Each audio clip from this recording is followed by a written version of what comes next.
Boa noite a todos. Os convidamos a igreja para abrir a palavra do Senhor, primeira carta de João, capítulo de número 2.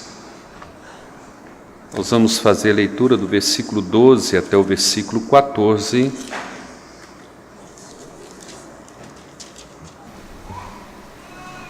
Leiamos de forma responsiva. Filhinhos, eu vos escrevo porque os vossos pecados são perdoados por causa do seu nome.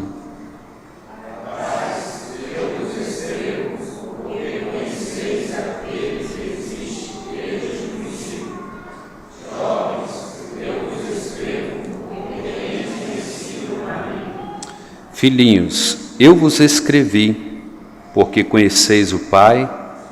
Pais, eu vos escrevi porque conheceis aquele que existe desde o princípio. Jovens, eu vos escrevi porque sois fortes, e a palavra de Deus permanece em vós, e tendes vencido o maligno. Vamos orar mais uma vez, rogando a Deus que nos abençoe. Pai, nós louvamos o Teu nome nesta noite. Te agradecemos, ó Pai, pela fidelidade do Senhor, pelas misericórdias do Senhor para conosco, pelo perdão concedido a cada um de nós. Contudo, ó Pai, nos ajuda a acreditar, ó Deus, nos ajude a crer que nós precisamos de Ti, ó Deus. Que essa não seja uma confissão, ó Pai, meramente de lábios, mas que seja uma profissão de fé, Deus, fruto de uma consciência diante da Tua grandeza, diante da Tua palavra,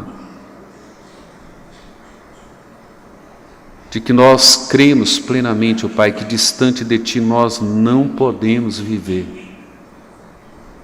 E não vale a pena, Deus. Toma nossa consciência, nossa mente, o nosso coração nesta noite, ó Deus. E nos leva a essa plena consciência do quanto nós precisamos de Ti. Do quanto nós necessitamos do Senhor. Da Tua graça, do Teu favor, da Tua misericórdia, da Tua compaixão sobre nós. Por isso nós Te imploramos, ó Pai, derrama sobre nós a Tua graça nesta noite e nos assiste, ó Deus. Nos ame, nos corrija, nos eduque, nos ensine, nos fortaleça, nos revigore para servir ao Senhor. Nós Te imploramos, nós Te agradecemos, no nome precioso do nosso Senhor e Salvador Jesus Cristo. Amém. Irmãos, com base no texto que lemos, arriscamos aqui, fazer esta afirmativa diante do texto, na compreensão de que João nos deseja ensinar a segurança que nós podemos ter e a segurança que nós devemos ter em conhecer ao Senhor e em pertencer ao Senhor. E nós colocamos aqui, olha, conhecemos e pertencemos a Deus, portanto, cresçamos nele. Isso era exatamente o que João queria de seus leitores, dos seus ouvintes, que eles acreditassem, que eles crescem com respeito àquilo que Deus havia feito por eles e também na vida deles. O desafio de João era levar os seus ouvintes, os seus leitores, para que eles pudessem compreender: olha, nós conhecemos a Deus, nós pertencemos a Deus, nós temos essa segurança, nós temos essa estabilidade, e isso que nós anunciamos a vós outros é a vida eterna que se manifestou entre nós. Ele enfatiza a posição que cada um de nós tem diante desse Cristo. Qual é a nossa segurança, qual é a nossa estabilidade em conhecer a Cristo, em professar a fé em Cristo? Como que nós estamos seguros, como que nós estamos estáveis, inabaláveis, e que nada, absolutamente nada, pode nos tomar da mão desse Senhor, nada pode nos arrancar dessa segurança, desta estabilidade. Então, a preocupação de João aqui é fazer com que cada um desses seus ouvintes e leitores, independente no estágio em que se encontrava, filhinhos, jovens ou pais, eles deveriam acreditar naquilo que Deus fez em suas vidas e que a fé deles era autêntica, era genuína, se de fato eles andavam com esse Senhor, se eles têm essa comunhão com o Senhor, se eles não andam nas trevas, se eles andam na luz, se eles guardam os mandamentos do Senhor, se eles obedecem a Deus, guardando os mandamentos, amando uns aos outros. João diz assim: vocês estão seguros, vocês estão estáveis no Senhor, a fé de vocês é inabalável e vocês precisam então continuar crescendo no temor e no conhecimento desse Jesus Cristo. Ele enfatiza, irmãos, que a posição de todo cristão, independente do estágio que ele vive, não é? Como eu disse, se ele é filhinho, se ele é jovem, se ele é pai, se você tem essa fé solidificada, se a sua vida, o seu testemunho de vida é compatível com tudo isso que temos professado até o presente momento, ele diz: você é a pessoa mais segura e mais estável. Contudo, ele diz assim: nós precisamos crescer. Interessante que conhecer a Cristo e pertencer a Cristo exige de nós crescimento, exige de nós que nós caminhemos para alcançar a maturidade, para que a gente chegue à perfeita varonilidade de Cristo, para que nós deixemos de ser crianças e sejamos de fato pessoas experientes, pessoas maduras e pessoas que de fato vivem em plena comunhão com o Senhor. Então João vai nos mostrar, irmãos, que nós precisamos crescer no conhecimento de Deus, na relação com Deus, na dependência de Deus, e tudo isso movido por sua graça, porque esse é o propósito primordial de Deus para comigo e para com você: nos tirar do império das trevas, nos transportar para o reino do Filho do seu amor, nos conceder essa graça para que nós cheguemos a essa maturidade, à imagem e semelhança do seu Filho, e Ele garante que nós chegaremos lá. E é isso que João está dizendo aos seus leitores: olha, se vocês de fato tiveram uma experiência com essa vida que foi manifestada, da qual nós vimos, ouvimos e testificamos, se vocês de fato têm comunhão com esse Deus e vocês deixaram de andar nas trevas e agora andam na luz, e se vocês agora estão lutando contra o pecado, vocês confessam o pecado, abandonam o pecado, obedecem os mandamentos, vivem o amor, amando uns aos outros, ele diz: Deus fará com que cada um de vocês cheguem a essa imagem e semelhança do Senhor Jesus Cristo. Então, a vida cristã, ela não pode ser estagnada. A vida cristã não pode ser vivida como criança, como pessoas infantis. Há o período, de ser criança, há o período de ser bebê, há o período de ser jovem, mas é necessário que nós cheguemos à maturidade, a essa varonilidade da pessoa de Cristo. Então, vejam bem, conhecemos e pertencemos a Deus, portanto, cresçamos nele. Para isso nós vamos levantar 2 pontos, irmãos, para que nós estejamos assim estudando, analisando. O primeiro ponto é a necessidade de crescer em Deus. Você sabia que os conflitos existentes dentro da igreja, os desafetos, as discórdias, as contendas que existem dentro da igreja, não é porque nós não somos espirituais, é porque nós ainda somos crianças, infantis, imaturos. Não é porque não somos espirituais, é porque nós não crescemos, nós não amadurecemos. Nós estamos ou somos como aquela criança que não cresceu, que não desenvolveu, cresceu fisicamente, mas a mente não acompanhou, né? Ela está atrofiada no conhecimento, na maturidade, e por isso existem então os conflitos, né? As ofensas, os maltratos, a falta de perdão, a falta de amor, a falta de pedido de perdão, a falta de humildade. Tudo isso é fruto da imaturidade de pessoas que não cresceram, que não progrediram, não atingiram assim a maturidade esperada. Segundo ponto, a necessidade da graça de Deus para que cresçamos exatamente como Ele tem um projeto para cada um de nós, para que nós cresçamos e as pessoas consigam olhar para nós e perceber a imagem e semelhança de Cristo em nós.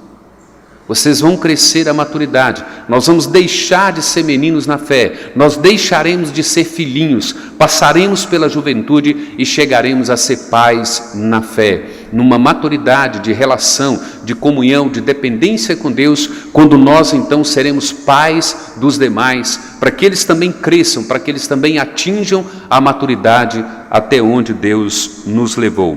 Então vamos lá para o primeiro ponto, irmãos, a necessidade de crescer em Deus. Observem que aqui João começa dizendo, olha, filhinhos eu vos escrevo, depois ele vai para o versículo 13, pais eu vos escrevo, depois ele diz, jovens eu vos escrevo, e ele volta no versículo 14, filhinhos eu vos escrevo, escrevi, né? Pais eu vos escrevi, jovens eu vos escrevi. Com toda certeza aqui há umas 3 linhas de pensamento sobre essa questão, mas com toda certeza a mais coerente, mais bíblica é, João não está tratando aqui de faixa etária, não é? Não está dizendo que um é jovem, outro é velho, o outro é criança, outro é bebê. O que ele está tratando aqui é exatamente dos estágios da nossa vida cristã, não é? Você pode ter 10 anos na igreja, 20 anos na igreja e ainda continua sendo um filhinho na fé. Você pode ter 5 anos, né, de conversão, de vida, de profissão de fé e já ser um jovem.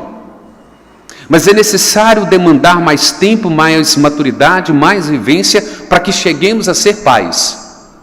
Essa questão de se tornar um pai na fé, ela não nasce do dia para a noite ou da noite para o dia, não é? Ela demanda experiência, ela demanda vivência, ela demanda relacionamento. Então ele diz, olha, filhinhos, isso se aplica a todos os membros, né, da igreja, independente da nossa faixa etária. Em dado momento nós éramos filhinhos, recém-nascidos, bebês na fé. Lembra que Paulo trata disso na primeira carta dele aos Coríntios? Eu tenho que tratar vocês com leite, vocês ainda não podem comer carne, vocês deveriam já estar comendo carne, contudo vocês ainda permanecem tomando leite, e eu não posso falar dessas coisas espirituais tão profundas. Ele vai tratar isso, né, o autor de Hebreus, ele vai dizer isso, era necessário que vocês deveriam ser mestres, contudo eu tenho que tratá-los com leite, não posso dar carne, porque vocês ainda não cresceram e porque vocês ainda não amadureceram. Então ele vai dizer, olha, filhinhos, eu vos escrevo essas coisas, porque os vossos pecados são perdoados por causa do meu nome. A princípio João está dizendo assim, todo recém-nascido na fé, ele precisa ter a convicção de que os pecados deles foram perdoados, não por causa deles, não por causa do mérito, não por causa da obediência, não por causa de qualquer coisa nesse filhinho na fé. Eles deveriam entender que a razão pela qual eles eram bebês na fé, recém-nascidos, é que de fato esse Jesus foi apresentado a eles, através do Evangelho. Eles conheceram o verbo da vida que se fez carne e habitou entre nós, eles tiveram uma experiência de comunhão pessoal com esse Deus na pregação do Evangelho, e agora eles precisavam ter a convicção de que esse Jesus, por causa do nome dele, por causa da obra redentora dele, todos eles deveriam ter a mais plena convicção de que os pecados foram perdoados, e não era necessário ele ser jovem ou pai.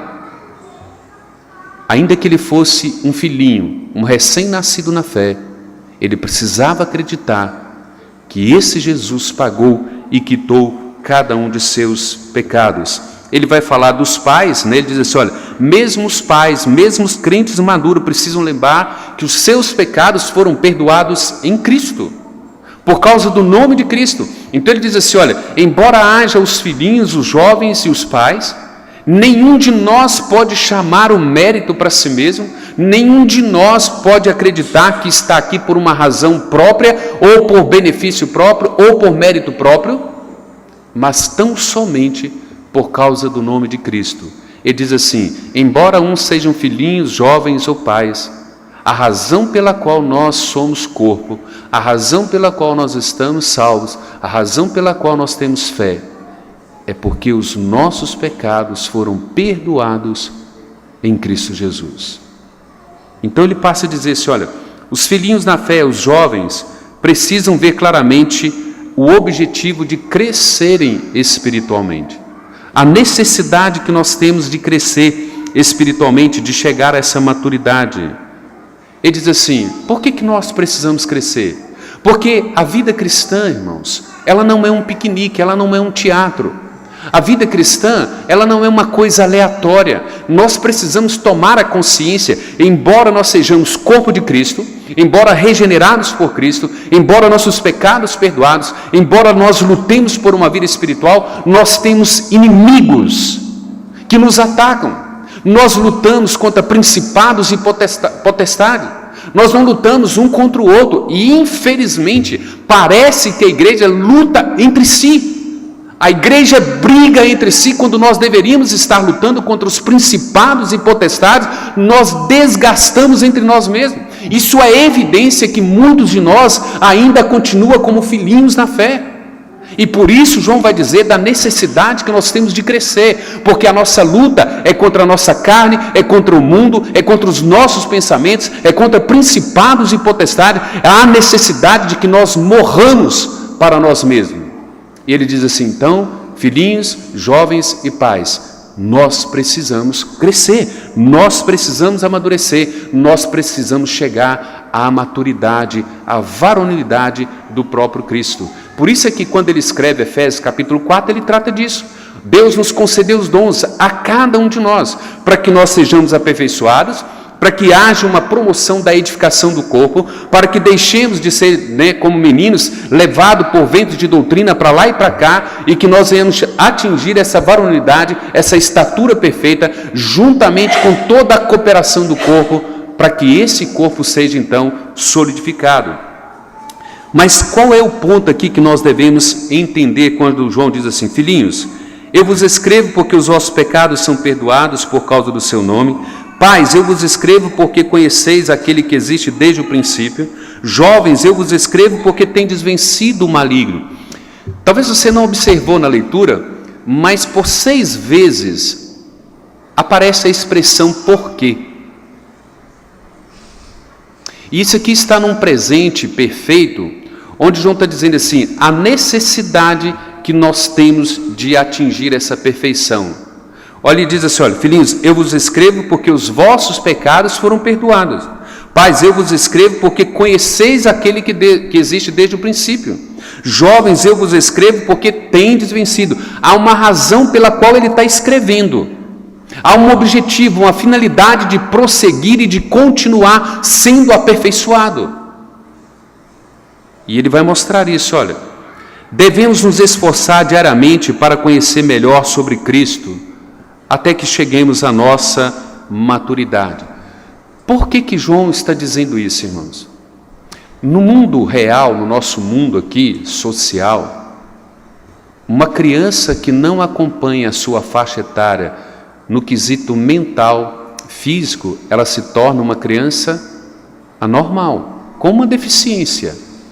Ela tem um problema que precisa ser tratado, ela precisa ser cuidada, ela precisa de um cuidado, de uma necessidade especial, para que ela desenvolva, para que ela possa crescer e chegar à sua idade, à sua razão. João está dizendo o seguinte: se nós, filhinhos, não crescemos, nós ficamos em uma anomalia. E quando os filhinhos não crescem, eles não se tornam jovens, eles não se tornam pais. Existe dentro da igreja uma anomalia, existe uma deficiência que é então a causadora dos problemas, dos conflitos existenciais dentro do corpo. Paulo explica isso em 1 Coríntios capítulo 12, quando ele fala dos membros do corpo.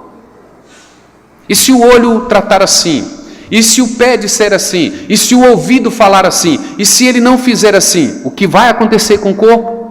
Haverá problemas no corpo, haverá deficiência no corpo. Então, é sempre anormal quando as crianças não crescem e não amadurecem. Assim também na vida cristã. João está dizendo como que nós somos perdoados, João está dizendo como que nós conhecemos o Pai, João está dizendo como que nós vencemos o maligno, tudo por meio do conhecimento desse próprio Cristo. A questão é, se nós estamos conhecendo a Cristo e se nós estamos crescendo em Cristo, por que nós não estamos amadurecendo? Por que a maturidade não é visível nas nossas ações, no nosso falar, no nosso palavreado, na nossa relação, nos nossos relacionamentos, no nosso convívio? Cadê a evidência de que nós estamos amadurecendo em Cristo? Nós estamos envelhecendo em Cristo, mas não estamos amadurecendo em Cristo. Esse é o problema da igreja. Depois de tantos anos conhecendo a Cristo, não crescemos nesse conhecimento, não desenvolvemos nesse crescimento. João vai nos mostrar, irmãos, que mesmo os pais espirituais, aqueles que já chegaram a ser pais, não poderiam estagnar. O ponto é esse, o problema da vida cristã é que nós estagnamos no conhecimento, no crescimento, na maturidade, não amadurecemos.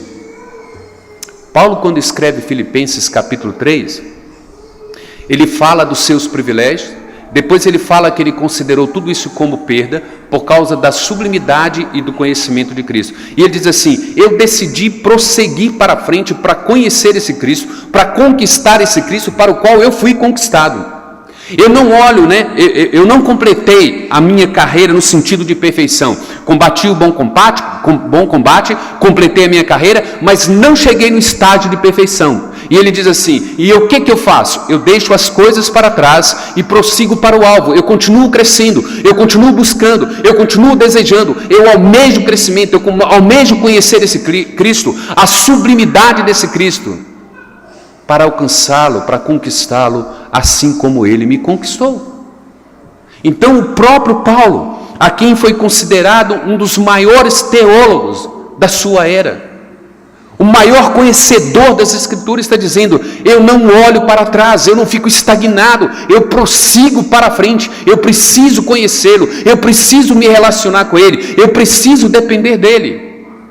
Porque, irmãos, nós vamos perceber que é a maturidade do conhecimento de Cristo que nos leva a situações saudáveis, mesmo quando elas são conflituosas.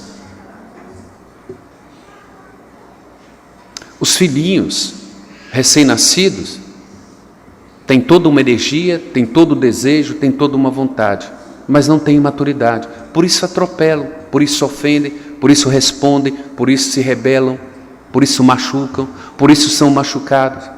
Os jovens com todo o seu vigor, com toda a sua força, mas não atingiram ainda a maturidade. E a gente percebe que cada um no seu estágio espiritual demonstra exatamente quem é. O maduro é aquele que atingiu a maturidade, como o apóstolo Paulo, em um calabouço, em uma prisão. Pega a minha capa, pega os meus livros, e ele chama o seu discípulo chamado Timóteo. Timóteo, eu quero dizer uma coisa para você, não deixe ninguém desprezar a sua mocidade. Se torne padrão dos fiéis na palavra, na leitura. Seja fiel, seja comprometido com esse Cristo. Mas Paulo, onde você está terminando a sua vida? Exatamente isto. A maturidade nos leva a tomar decisões, a agir as ações maduras, conscientes, bíblicas, de modo que o nome de Deus é glorificado. A maturidade, ela nos leva a um misto, de gozo e de sofrimento nos piores momentos da nossa vida. O maduro consegue chorar diante de um luto, consegue entristecer e sofrer as dores da perda e do luto, mas ao mesmo tempo há um misto de gozo, uma segurança, uma certeza no coração dele que diz assim, a Deus toda a honra e toda a glória, porque Ele é digno do meu sofrimento. Isso evidencia a maturidade. E João então trata, olha, a graça de Deus, como nos é mostrado na cruz, irmãos, é o maior motivador para que a gente continue crescendo. João está dizendo assim, olha, seus pecados foram perdoados por causa desse Cristo. Vocês conhecem aquele que existe desde o princípio. Lembram o que nós vimos, o que os nossos ouvidos ouviram, o que as nossas mãos apalparam. É a respeito desta vida que nós falamos para vocês. É com respeito a esse autor da vida que nós comunicamos a vocês. E vocês o conhecem. Amadureça nele, cresça nele, o entenda, compreenda, se relacione com ele, para que você cresça. Há uma necessidade de crescer na vida cristã, irmãos. Se nós não crescemos, se nós ficamos estagnados, se nós somos atrofiados, nós causaremos problema. Há uma necessidade de crescer. Segundo ponto, a necessidade da graça de Deus para que cresçamos nesse conhecimento, nesse aprendizado, nessa relação com Deus. Olha o versículo de número 12 novamente. João está dizendo isso, olha, precisamos ser encorajados pela verdade de que os nossos pecados foram perdoados por causa do nome de Cristo.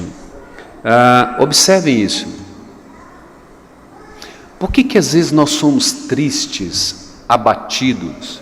Por que boa parte da nossa vida nós somos desanimados? Por que boa parte da nossa vida nós mais murmuramos do que agradecemos?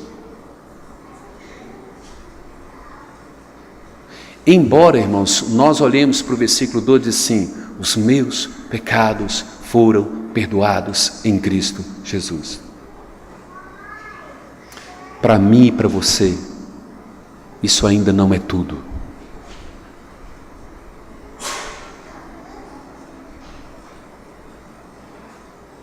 Nós ainda estamos agarrados às coisas deste mundo. O que nos entristece não são as coisas eternas. As coisas que nos entristecem nessa vida são desta vida e pertencem a esse mundo. As coisas que nos fazem sofrer pertencem a esse mundo, não são as coisas eternas. Quando a gente olha, João está dizendo isso, olha, filhinhos, os teus pecados foram perdoados. Vocês receberam o maior e o único benefício que vocês poderiam receber na vida. Vocês receberam a maior bênção que um homem poderia receber na vida. Mas a gente olha para a conta bancária, a gente olha para a casa, para o carro, para o luxo, para o conforto, e não conseguimos mensurar o perdão de pecados. Não conseguimos valorizar o que foi que Deus fez em Cristo Jesus na cruz do Calvário por nós. João está dizendo a esses filhinhos, vocês não têm motivo para ficarem estagnados. Vocês não têm motivo para ficarem se tornando vítimas das dores e das perdas, das tribulações e das provações. Há um benefício, há uma grandiosa bênção de Deus realizada por vocês na cruz, e vocês não entenderam o valor disso ainda. Isso deveria ser a maior motivação da vida de vocês. Isso deveria ser a razão de qualquer sofrimento na vida de vocês. Isso deveria ser o antegozo de qualquer perda na vida de vocês, mas não é. Mas não é. Nós temos que ter coragem diante de Deus e dizer assim, Deus, ainda não é. Ainda não é. Eu quero crescer, eu quero conhecê-lo, eu quero me relacionar com o Senhor, para que eu chegue a esse ponto de entender que essa bênção do perdão na cruz era tudo o que eu precisava na vida. O Senhor não precisa me dar mais nada. Absolutamente nada. João vai dizer, nós precisamos crescer nisso. Embora você fosse um rebelde que merecia a ira de Deus, é outro quesito, né? Os teus pecados foram perdoados. Por que os teus pecados foram perdoados? Por que meus pecados foram perdoados? Nós merecíamos o inferno. Nós merecíamos a ira de Deus, a condenação eterna. Vocês estão vendo o que é a graça de Deus? Ele está dizendo assim, vocês ainda não entenderam a razão pela qual Ele perdoou vossos pecados. Você não entendeu porque em Cristo Jesus Ele quitou a sua dívida. Você não entendeu que você estava debaixo da ira dele, condenado ao inferno eternamente, mas a graça dele o alcançou. E você não deseja conhecê-lo mais? Você sabe de tudo isso que ele fez por você e você não quer conhecê-lo, você não quer admirá-lo, você não quer se relacionar com ele, você não quer depender dele. Davi diz assim: quão abençoado é aquele cuja transgressão é perdoada, Salmo 32, versículos 1 e 2, cujo pecado é coberto, quão abençoado é o homem a quem o Senhor não imputa nenhuma dívida, nenhum pecado. Vocês já imaginaram o que é isso? Deus olha para mim, olha para você, nessa podridão que nós somos, nessa falha que nós temos, nesse orgulho que nós carregamos, nessa soberba que nós carregamos, nessa indiferença com a qual nós tratamos os demais, quando nós achamos que somos alguma coisa, que somos suficientes, que não erramos, que não falhamos. Ele está dizendo assim: olha, Deus quitou cada um dos seus pecados e Ele olha para você e para mim, apesar do que somos, aos olhos de Cristo, por causa da cruz de Cristo, Ele diz assim: não tem mais nenhuma dívida sua comigo, todas elas foram quitadas. E você não quer conhecer esse Cristo? E você não quer seguir a esse Cristo? E você não quer viver para esse Cristo? Como filhos de Deus, precisamos ser encorajados pelo fato de termos conhecido o Pai. Irmãos, olha o versículo de número 14, diz assim: filhinhos, eu vos escrevi porque conheceis o Pai. Irmãos, como que nós crescemos no conhecimento de Deus, se nós não entendemos essa relação de pai e filho? Qual é a compreensão que eu tenho que Deus é meu Pai e de que eu sou filho dele? Como é que nós entendemos isso aqui? Conhecer a Deus como seu Pai é fundamental para a sua vida cristã. Bob Defenbaugh, ele diz o seguinte: olha, se você quiser julgar até que ponto uma pessoa entende o cristianismo, descubra quanto ele pensa em ser filho de Deus e ter Deus como Pai. Olhe para o ser humano, olhe para o crente da igreja e fala assim: deixa eu ver o quanto ele sabe que Deus é Pai dele e o quanto isso move a vida dele. E ele coloca assim: olha, se o conhecer a Deus como Pai e relacionar com Deus como Pai, ele diz assim: olha, se esse não é o pensamento que te estimula, que controla a sua adoração, que controla as suas orações e toda a sua visão com respeito à vida, isso significa que você não entende o cristianismo. Faz um teste rapidamente. Quais foram os cânticos que nós cantamos aqui?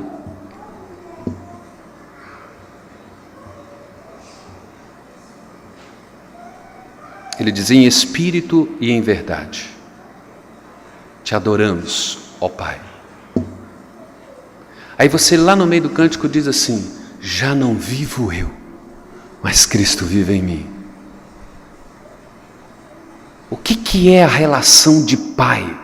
Deus é o meu Pai e eu sou filho desse Deus. A grande questão é: o que você conhece desse Pai?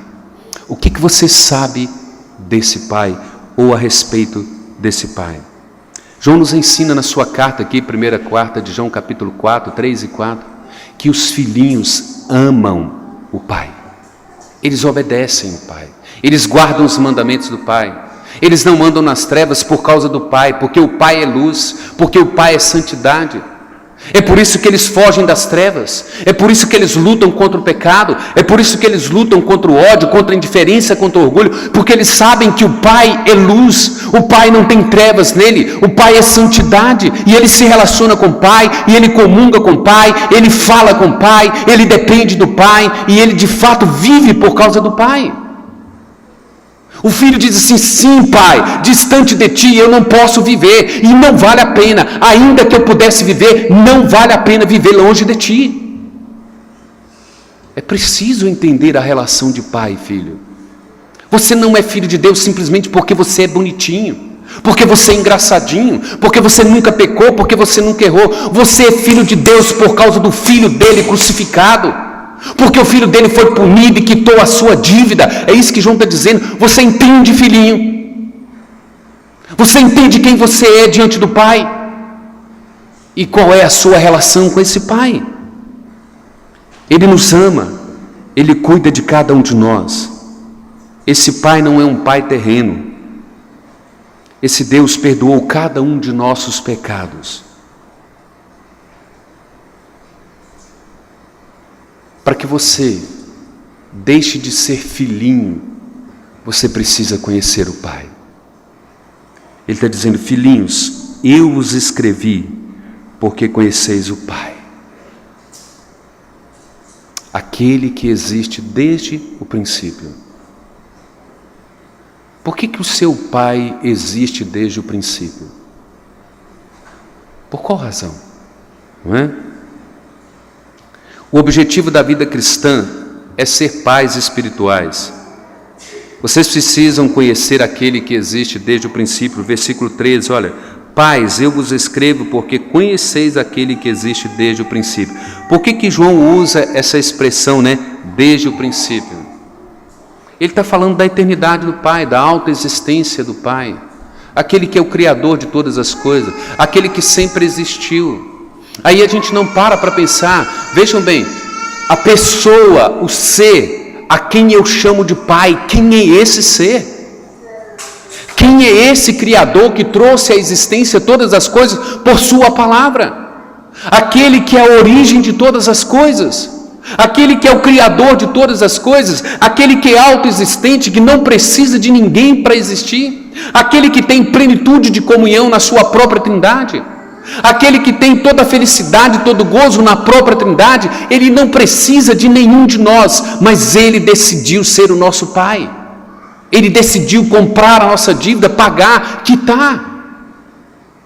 E Ele diz: nós precisamos conhecer esse Pai, nós precisamos crescer no conhecimento desse Pai. E aqui eu quero que você pense em alguns pontos. Olha, conhecer o Pai desde o princípio, entender a eternidade do Pai, se relacionar com esse Pai. Anote aí, olha, primeiro ponto: relacionamento com o Pai. A nossa sociedade manchou a relação de pai e filhos. A sociedade destruiu aquilo que a gente tinha muito distante da realidade, lá no princípio, nos primórdios, onde o pai olhava para o filho, já sabia o que o pai queria. A sociedade acabou com isso. E isso tem nos destruído no conhecimento da nossa relação com o Pai, o nosso Deus como Pai. Porque eu pergunto assim: qual é o nosso relacionamento com Deus?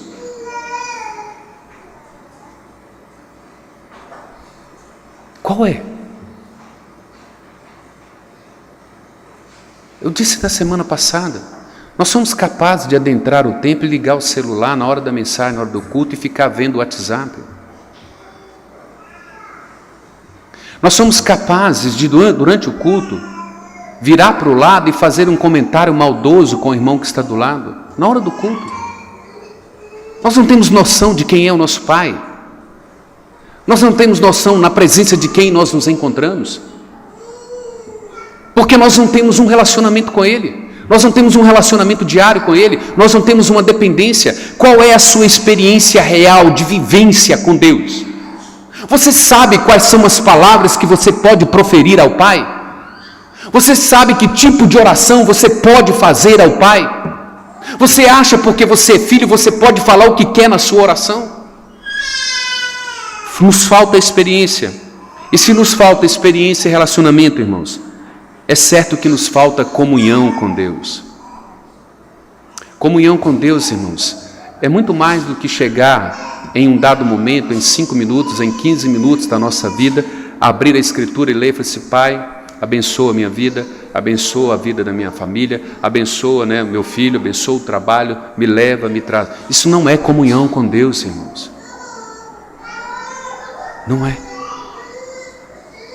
Comunhão com Deus é você conhecê-lo à medida que ele se revela a você na Escritura. É você ser levado para as Escrituras e começar a conhecer esse Deus, de modo que à medida que você o conhece, ele promove no seu coração um santo terror, uma santa convicção de pecado, uma santa convicção de miséria, de modo que você é incapaz de olhar para o outro, para o irmão, e acusá-lo e o condená-lo. Você se sente a pessoa mais culpada perante Deus. Você tem medo da pessoa que você é, porque você está em plena comunhão com aquilo que é santo, com aquilo que é mais sublime, e à medida que ele vai se revelando a você e vai desvendando os seus olhos, você tem medo de você, porque você sabe dos seus pecados, você sabe das suas intimidades, você sabe daquilo que é oculto na sua mente e que nós não conhecemos e que ele conhece. Comunhão com Deus, irmãos, é adentrar na santidade de Deus, para enxergar a nossa podridão de miséria. João diz assim: ninguém amadurece, ninguém cresce no conhecimento de Deus, se não tiver um relacionamento, uma experiência de comunhão pessoal com esse Deus. Sabe por quê, irmãos?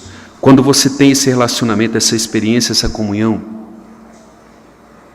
você é capaz de olhar para a cara de um rei, para um rosto de um rei, dizer assim: Nabucodonosor, eu só tenho uma coisa para te dizer, não me prostrarei diante da sua estátua, mas eu vou te lançar na fornalha 7 vezes mais acesa. Pouco me importa o que o Senhor fará comigo. Eu ando com Ele, eu sei quem Ele é, eu me relaciono com Ele, eu tenho comunhão com Ele. E se Ele disser que eu morro, eu morro. Se Ele disser que me livra, Ele livra. Qual método que Ele vai usar? Não me interessa. Qualquer método que Ele usar na minha vida, seja ele indolor ou doloroso, eu ainda assim sei quem é Ele. Eu continuo conhecendo e eu continuo tendo comunhão com Ele. A fornalha acesa não é o fim da minha vida. É o muro que me separa dos céus, do novo céus, da nova terra. Porque eu já ando com Ele.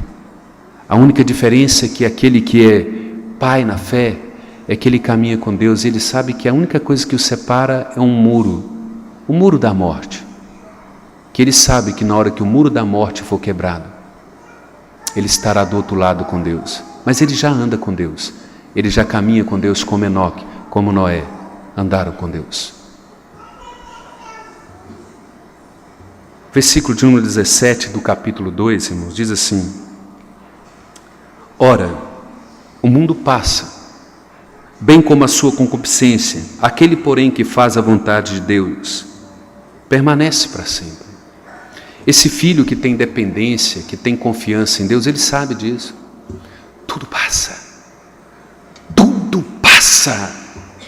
Nabucodonosor, fornalha, cova de leões, tudo passa. Fogueira acesa, espada para decapitar, tudo passa.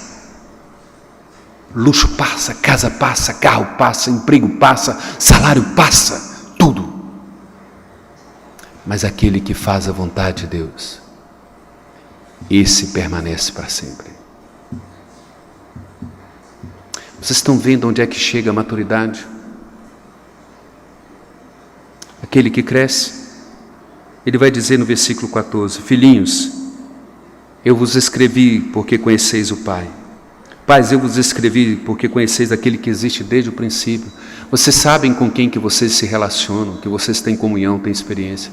É com o Criador, é com o Alto Existente, como aquele que é cheio de glória, aquele que é soberano, aquele que tem o poder de todas as coisas, aquele que planejou todas as coisas.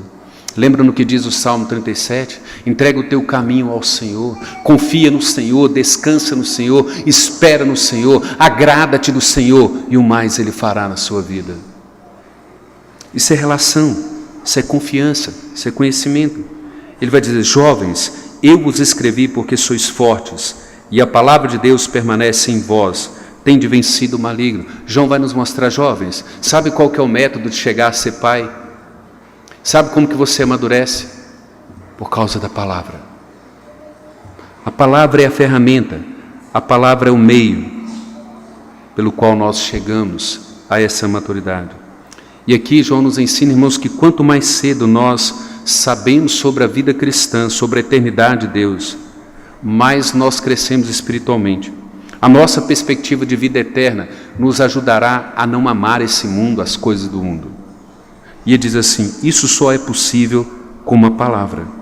Se você não conhece a palavra, você não cresce espiritualmente, você não amadurece. E aqui é o grande problema, irmãos. Quando a gente pega o capítulo 3 de Colossenses, nós entendemos isso claramente. Paulo começa Colossenses 3 dizendo assim: olha, você foi ressuscitado com Cristo. Filhinhos, vocês foram ressuscitados com Cristo. E se vocês foram ressuscitados com Cristo, pense nas coisas lá do alto onde Cristo vive. Busque as coisas lá do alto onde Cristo vive, não as coisas que são aqui da terra. Porque a vossa vida está oculta com Ele, e quando Ele se manifestar, vocês verão a vida de vocês.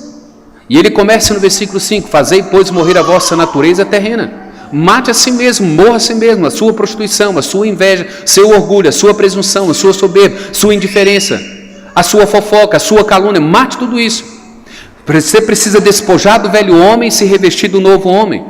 E ele começa o versículo 12 dizendo assim: nós precisamos revestir de ternos afetos de misericórdia, bondade, longanimidade, misericórdia, compaixão.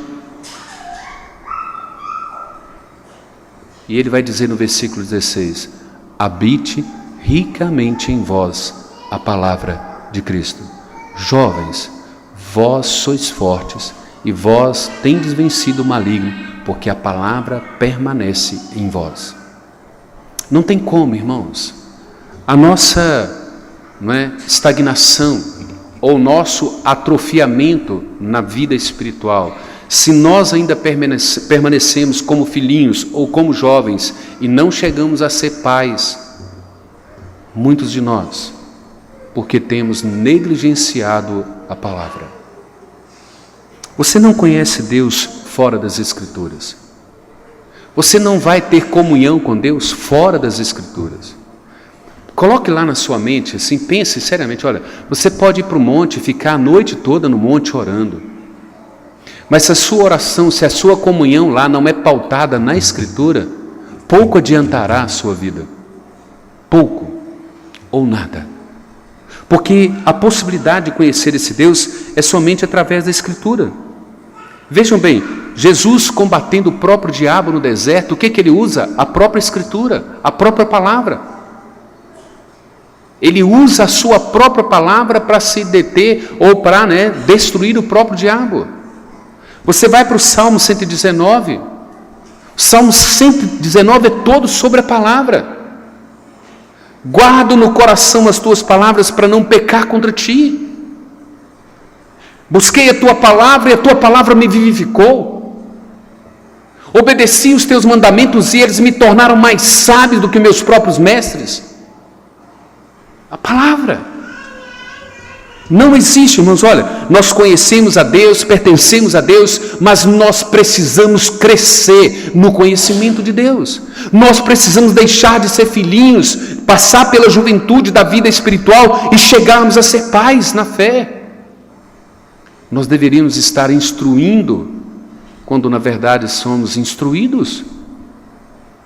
Deveríamos estar conduzindo pessoas no caminho de Deus, no conhecimento de Deus, quando na verdade precisamos ser conduzidos. E eis a razão que João então trabalha: filhinhos, jovens e pais. Ou nós crescemos, ou nós estagnamos e seremos atrofiados. E seremos um problema. Quais são as implicações para nós, irmãos? E quais são as aplicações diante de tudo isso? Primeira implicação: se não crescemos, estagnamos ou atrofiamos, isto é uma anomalia que trará problemas para a igreja. Você pode ter certeza disso. Se nós somos, ou temos um filho, ou um ente querido, que tem uma anomalia na fase de crescimento, ele acaba trazendo problemas. Então, se nós não crescemos, estamos estagnados no conhecimento do ser de Deus, ou estamos atrofiados, ou sendo atrofiados, isto é uma anomalia, e com toda certeza trará problemas para nós. Segundo, somos movidos pela graça, ou desprezamos a graça. Eu já tenho dito isso para a igreja, né? Tito 2, 11 e 12, né? Vai ficar gravado na mente de vocês. Tito 2, 11 e 12. E a graça de Deus se manifestou salvadora a todos os homens, para que ela, educando-nos, sejam renegadas as impiedades e paixões mundanas, e vivamos no presente século de forma sensata, justa e piedosa. A graça nos educa. Ou essa graça nos educa, ou nós estamos desprezando. Lembra, eu disse que é Deus que nos levará a essa maturidade. É Deus quem usará a sua graça e a sua palavra para nos conduzir à imagem e semelhança de Cristo. Ou nós estamos abraçando essa graça, absorvendo o ensino, o estudo, a pregação, ou nós estamos desprezando essa graça, achando ela muito difícil, muito dura, muito intragável, e desprezamos. Terceiro, lembre-se, Deus fará com que os seus eleitos cheguem à perfeita varonilidade. Então vejam bem, parar de crescer, estagnar e atrofiar coloca uma interrogação na nossa eleição. Porque Deus fará com que os seus eleitos cresçam, amadureçam e cheguem à perfeita varonilidade do seu Filho Jesus Cristo. Ele fará isso. Se isso não está acontecendo, tem uma interrogação na nossa vida, não é? Quais são as aplicações? Primeiro, considere o que Deus fez e está fazendo por você. O que foi que Deus fez por você na cruz do Calvário? E o que é que Deus continua fazendo com você através da sua palavra? Cresça. Considere isso. O que foi que Jesus fez por mim na cruz do Calvário? O que é que Ele continua fazendo comigo através da sua palavra? Segundo, maturidade vem de Deus. Relacione com esse Deus. Experimente. Tenha experiência com esse Deus. Abra a sua palavra. Gaste tempo com Ele. Comece a entendê-lo à luz da Escritura. Deus, trabalha aqui, olha. Eu sou isso aqui. A Bíblia está dizendo que eu sou isso aqui. Me conserta. Me transforma. Sou eu. Eu não quero lembrar do meu irmão, do Zé, do João, do Joaquim, do Pedro e do Miguel. Eu estou olhando para o texto é para mim. Molda isso aqui em mim, trabalha em mim, conserta a minha vida, conserta o meu pensamento, as minhas atitudes, molda o meu coração. Eu quero me parecer com Cristo. Tenha comunhão com esse Deus. Saiba quem é Ele, ande com Ele. Vejam bem, olha. Uma pessoa que cresce, que deixa de ser filhinho, passa para a juventude, ele não anda nas trevas, ele sabe que aquele pai que ele conheceu desde o princípio, ele é luz, ele não anda nas trevas. Quem está crescendo não fica nas trevas, não. Quem está crescendo abandona trevas, abandona pecado, porque o pai dele é luz, o pai dele é santidade. Dependa dele, confie nele. Vejam bem, olha, se você decidir depender de Deus em tudo, Ele promoverá o seu crescimento e a sua maturidade. Terceiro, deixe de ser um filhinho, seja um pai na fé. Deixe de ser um filhinho. Não desfrute de anomalia, não desfrute de uma estagnação, de um atrofiamento na vida espiritual. cresça, amadureça, se torne um pai na fé, para você conduzir os filhinhos, para você conduzir os jovens à maturidade cristã. Vamos curvar as nossas cabeças e vamos orar, irmãos. Pai, como nós te suplicamos, ó Deus, ajuda-nos, ó Deus, a enxergar e acreditar, ó Deus, o quanto nós precisamos de Ti, o quanto nós carecemos do Senhor, Deus. Somos gratos ao Senhor porque o Senhor nos elegeu na eternidade. Somos gratos ao Senhor porque temos a mais plena convicção de que todos os nossos pecados foram perdoados em Cristo.